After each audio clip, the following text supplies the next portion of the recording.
आजकल ना बहुत सारे ख़वातीन को यही परेशानी रहती है कि हमसे जो है ना अपने घर का जो बजट है वो मेंटेन नहीं हो पा रहा है। तो आज की वीडियो में मैं आपके साथ कुछ ऐसे टिप्स शेयर करती हूँ जिनकी वजह से आप जो है ना स्मार्टली तरीके से अपने जो भी घर का बजट है तो आप लोग मेंटेन रख सकते हैं। सो लेट्स स्टार्ट और टुडेज़ व्लॉग। अस्सलाम वालेकुम, welcome back to another video. देखिए, बड़ी कामयाबी के लिए जो है ना छोटे छोटे स्टेप्स उठाने पड़ती है। मैं ना वीकली बेसिस पे जितनी भी चनी होती है तो मैं ज़रूर बनाती हूँ अपना जो भी मेन्यू है, तो इनमें मैंने जो है ना ये सारी चीज़ें रखी है। तो आज मैं जो है ना छोले बना रही हूँ। तो अगर आपके पास टाइम है और आपको जो है ना टू डू लिस्ट आपने बना लिया है कि कल मैंने जो है ना छोले वगैरह इसी तरह की चीज़ बनानी है, तो अगर ओवरनाइट आप लोग इसको सोक करेंगे बेकिंग सोडा में तो ये बहुत कम वक्त में जो है ना ये कुक होती है फिर, और इससे जो है ना आपका ढेर सारा गैस बचत हो जाएगा। मैंने तो खैर 2 घंटों के लिए सोक की थी बेकिंग सोडा में, तो मेरा भी अच्छा खासा जो है ना गैस बचत हो गया था। तो ये छोटे छोटे स्टेप्स अगर आपने उठानी है तो इससे जो है ना आपको बड़ी कामयाबी मिलती है। बजट को स्मार्ट तरीके से मेंटेन रखना ये नहीं है कि आपके पास जो है ना इकट्ठे ढेर सारे पैसे आपके हाथ में आ जाएगी, बल्कि आपने जो है ना 1 महीने में छोटे छोटे जो भी स्टेप्स आपने उठाए हैं तो इसी से आपको जो है ना फिर आइडिया भी होगा और आपको बचत भी होगा। तो दूसरी महीने में अगर आप जो है ना फिर बजट को मेंटेन रखना चाहती है तो पहले महीने में आपने जो भी स्टेप्स उठाई थी तो इस स्टेप्स को आप जो है ना थोड़ा थोड़ा करके आप बढ़ाएंगे, तो इसी तरह से आपका जो बजट है वो भी अच्छे से मेंटेन हो पाएगा। और आजकल चूँकि गर्मी चल रही है तो जब भी आपने जो है ना मिल्क बॉईल करनी है तो सबसे पहले इसमें जो है ना भी थोड़ा सा बेकिंग सोडा ज़रूर ऐड करिए, क्योंकि इसी से फिर जो है ना आपके मिल्क ख़राब नहीं होगी। और अगर आपने बेकिंग सोडा आपने ऐड नहीं किया तो फिर आपका जो दूध है वो ख़राब होने का बहुत ज़्यादा ख़तरा रहता है। तो इसी तरह की पैसे खर्च करने से जो है ना हमारा बजट आउट ऑफ कंट्रोल होता है फिर। और ये जो रोटी मैं आपको दिखा रही हूँ तो नाश्ते के लिए मैंने मंगवाई थी और अभी ये बच गई है, तो मैंने इसको जो है ना दस्तरखान में अच्छे से लपेट के तो मैंने प्लास्टिक के शापर में ये दस्तरखान डाल दिया है और अभी मैं इसको अच्छे से गिरा लगा के तो फ्रिज में रखूँ। जब भी मुझे इसको यूज़ करना होगा लंच में या डिनर में तो मैं इसको आसानी यूज़ कर सकती हूँ। इसमें जो है ना बासीपन का कोई भी चीज़ नहीं होगा फिर। और यहाँ पर मैं आपके साथ और टिप शेयर करती हूँ। ये जो 2 मैंने आपको डिश वॉश लिक्विड के जो बॉटल मैंने आपको दिखाई, ये येलो वाला और ये एक ग्रीन वाला। तो ग्रीन वाला मैंने लिया है 400 का और येलो वाला भी मैंने 400 का लिया है। लेकिन ये ग्रीन वाला जो है ना ये इसमें केमिकल ज़्यादा होती हैं, तो इसको मैं जो है ना मिक्स करके इसे महंगी वाली डिश वॉश लिक्विड के साथ ऐड करती हूँ तो फिर मेरे हाथ भी ख़राब नहीं होती है और इसी तरह से मेरा जो बजट है इसको भी मैं मेंटेन रखती हूँ इसी तरह की चीज़ों से। और काम के साथ साथ जो है ना अपनी किचन को भी अच्छे से क्लीन और ऑर्गेनाइज रखना चाहिए ताकि कोई भी जर्म्स वगैरह हमारे किचन में ना आए। तो यहाँ पर मैंने जो है ना एक शापर रख दिया है सिंक एरिया के साथ, और जो भी गंदी चीज़ें वगैरह होती है तो इसमें मैं डालती हूँ और बर्तन वॉश करने के बाद इसको मैं जो है ना डस्टबिन में फेंक देती हूँ।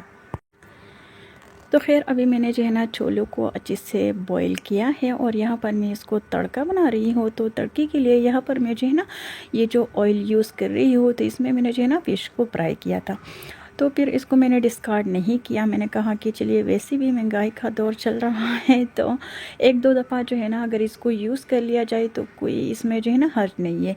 लेकिन ज़्यादा जो है ना अगर ऑयल या घी बहुत ज़्यादा बासी हो जाती है तो फिर इसको डिस्कार्ड करना ही अच्छा रहता है, क्योंकि ये फिर सेहत के लिए ठीक नहीं होती है। लेकिन खैर मैं जो है ना अब कोशिश मेरी यही होती है कि जो भी चीज़ मैं फ्राई करती हूँ तो इसमें मैं जो है ना घी या ऑयल का अगर यूज़ करती हूँ तो मैं थोड़ी मकदार में कर लो, और अगर ज़्यादा भी हो जाए तो फिर मैं जो है ना 2-3 दिनों में वही ऑयल या घी में ज़रूर यूज़ करती हूँ ताकि वो ख़त्म हो जाए।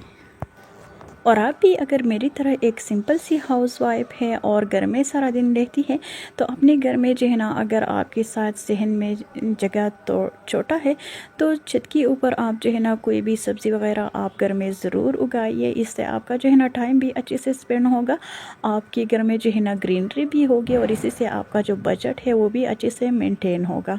कोशिश ज़रूर कीजिए। मैंने भी जो है ना प्याज, टमाटर, लहसुन, इसी तरह की खीरा जो भी सब्ज़ी वगैरह होती है डेली बेसिस पे जो हम यूज़ करती है, तो सारे के सारे मैंने अपने घर में लगाई है। और यहाँ पर मैं ना चिकन शामी कबाब बना रही हूँ, तो बहुत ही सिंपल सी रेसिपी है। और जब भी मैं चिकन मंगवाती हूँ तो मैं जो है ना वीकली बेसिस पे ही चिकन मंगवाती हूँ, तो इसको मैं अच्छे से वॉश करती हूँ। और जो भी मैं जो है ना लेग पीसेस वगैरह होती है तो इसमें मैं शामी कबाब वगैरह बनाती हूँ। और ब्रेस्ट के जो पीसेस होती है तो वो मैं अलग से रखती हूँ, क्योंकि अगर बाज़ार से हम लोग जो है ना बोनलेस चिकन मंगवाती है तो वो महंगी मिल जाती है। लेकिन अगर घर पे ही हम लोग जो है ना इसी तरह के छोटे छोटे टिप्स कर लेंगे तो हमारे लिए बड़ी आसानी होती है। और कोई भी हांडी वगैरह, अगर कोई भी कबाब वगैरह आपने बनानी हो तो इसके लिए भी आपने जो है ना अपने माइंड को थोड़ा सा इस्तेमाल करना है। और जो भी घर के मसाले होती है तो इसमें से भी आप वही टेस्ट इन्हेंस कर सकती है जो रेस्टोरेंट में मिलती है और या जो पैकेट वाले मसालों में मिलता है। इसके साथ जी यहाँ पर मैं आपके साथ एक और टिप भी शेयर करती हूँ कि अगर आपके पास जो है ना कोई इलेक्ट्रिक छापर वगैरह कोई भी चीज़ नहीं है तो आप सिंपल जो है ना ओवन दस्ती में भी शामी कबाब का जो मिक्सचर है तो इसको आप लोग जो है ना अच्छे से ग्राइंड कर सकती है। इसमें भी जो है ना जो कबाब बनती है बहुत ही रेशेदार और बहुत ही अच्छी तरीके से बन सकती है।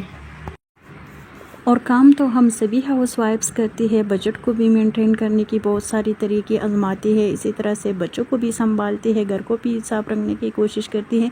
लेकिन इसके साथ साथ जो है ना अपनी मेंटल पीस के लिए कोई भी वजीफ़ा आपने ज़रूर पढ़ना है। अल्लाह का ज़िक्र हमेशा से जो है ना कोई भी काम अगर आप करती है तो इसी में से थोड़ा सा टाइम निकाल के अल्लाह का भी ज़रूर ज़िक्र अदा किया करें, ताकि आपकी दिलों को सुकून मिले। और शामी कबाब का जो मिक्सचर जब रेडी हुआ था तो मैंने इसमें जो है ना इसी टाइम 2 अदद अंडे भी शामिल की थी, तो इसलिए मैं अभी इसको जो है ना वैसे ही फ्राई करती हूँ। अंडे में मैंने इसको डिप नहीं किया है। इसी तरीके से आप वीकली बेसिस पे कोई भी चीज़ जो है ना बना के तो फ्रीज़र में रख सकती हैं। इसी से आपका बजट बहुत अच्छे से आप मेंटेन रखने की कोशिश कर पाएंगे। अगर कोई भी सालन आपने नहीं बनाना है, कोई भी खाना वगैरह, तो इसी तरह से ये शामी कबाब, सीख कबाब, इसी तरह की चीज़ें अगर आपने फ्रीज़र में रखी है तो वो आप लोग जो है ना उठा के तो कोई भी अंडा शामी बना ले या इसी के साथ साथ प्याज शामी बना ले या कोई भी सैंडविच वगैरह बना ले तो आसानी होती है और बजट को भी हम अच्छे से मेंटेन रख सकते हैं। और अगर आपने भी इसी टिप्स पे जो है ना अमल किया तो यकीन करें आप लोग भी जो है ना 30,000 पे पूरी महीने का जो राशन है वो इजीली आप लोग जो है ना मेंटेन कर सकती है। बस थोड़ी सी समझदारी से आपने काम लेना है। और कोई भी राशन वगैरह की चीज़ें आपने अगर अपने घर में मंगवानी है तो कोशिश करें कि इसकी जो क्वालिटी है वो अच्छी होनी चाहिए, क्योंकि बाद में जो है ना ये मुश्किल में हम लोग पड़ते हैं कि अगर चीज़ हम लोगों ने ख़राब लिया है तो वो फिर जो है ना बहुत मुश्किल होती है। और अदरक लहसुन का पेस्ट भी मैं जो है ना वीकली बेसिस पे अपने लिए इसी तरह से साफ़ करके पील ऑफ करके लहसुन अदरक को, और फिर मैं इसको जो है ना अच्छे से मैंने वॉश करके रख दिया है। जब ये ड्राई होंगे तो फिर मैं इसको ग्राइंड करके फ्रीज़र में रखूँगी, तो ये भी बड़ी आसानी होती है, टाइम भी सेव होता है और ज़्यादा थकावट भी फील नहीं होती है।